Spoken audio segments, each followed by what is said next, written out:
గుడ్డల విండేసి సాకిరి లమ్మళ్ళు సబ్బోలేగలుగును చిన్న నోట అమ్మని అంటూ కావురంగానే మారాము చేస్తే పావురంగా అమ్మ చెంపను గిల్లి ముద్దాడి సంకన ఎత్తుకుంటది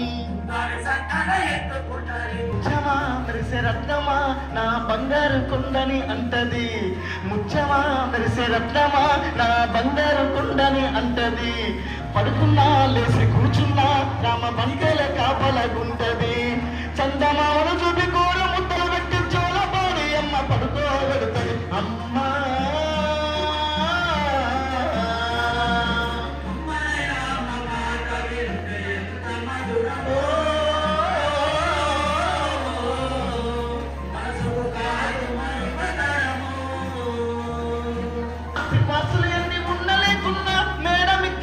లేనన్ని ఉన్నా కన్న కడుపు వేసి పాస్తనుకుంటది కడుపు తీపే మేడ మిత్తెలనుకుంటది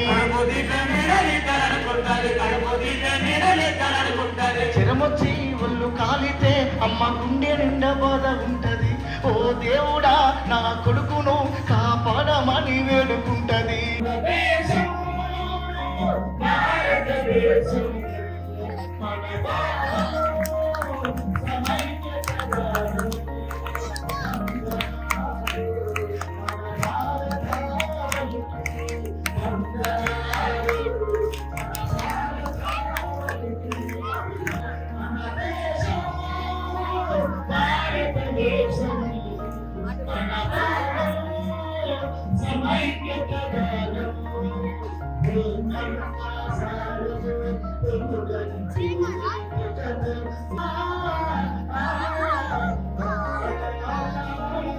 నా దృష్టిలో ఇది ఒక నీతి సందేశం. వాళ్ళు ఎంత కష్టపడ్డారో చూడండి. మొన్న నేను 26వ తారీఖు గుంటూరు ఒక హై స్కూల్లో, నేను చేసిన హై స్కూల్లో ఒక చిన్న ఇన్సిడెంట్ జరిగితే దానికి సాక్ష్యం కోసం నన్ను పిలిచారు. నేను వెళ్ళంగానే ఒక కానిస్టేబుల్ నా దగ్గర చదువుకున్న అతను లేచి విష్ చేశాడు. ఏంటి ఇక్కడ ఉన్నారు సార్ అంటే చెప్పాను. ఒక 10 నిమిషాల తర్వాత ఒక ఇంటర్మీడియట్ చదివే పిల్లలు, మగ పిల్లలు, వాళ్ళని సంఖ్యలేసి తీసుకొస్తున్నారు. ఎందుకు రాని అడిగేవాడిని. ఏం చేస్తాం సార్, వీళ్ళందరూ చదువు మానేసి ఆడపిల్లల్ని ఇబ్బంది పెడుతున్నారు, వాళ్ళని మేము పట్టుకున్నాము, కోర్టుకు లాక్కొచ్చాము. వీళ్ళకి దాదాపు 14-15 ఏళ్ళు శిక్ష పడుతున్నారు. సో మరి అమ్మాయిని స్కూల్కి పంపం, పనికి పంపుతా ఉంటాం, మగ పిల్లల్నేమో బాగా చదివిస్తా ఉంటాం. అమ్మ నాన్న చూసేది మగ ఆడ కాదు, వాళ్ళ వ్యక్తిత్వం మీద ఆధారపడి ఉంటుంది. అంతగాని ఆడపిల్లల్ని తక్కువగా చూడటం, మగపిల్లల్ని ఎక్కువగా చూడటం అట్లా లేదు. మీరు ఆడపిల్లల్ని గౌరవించే సంస్కారం నేర్చుకోండి, అది చాలా ఇంపార్టెంట్.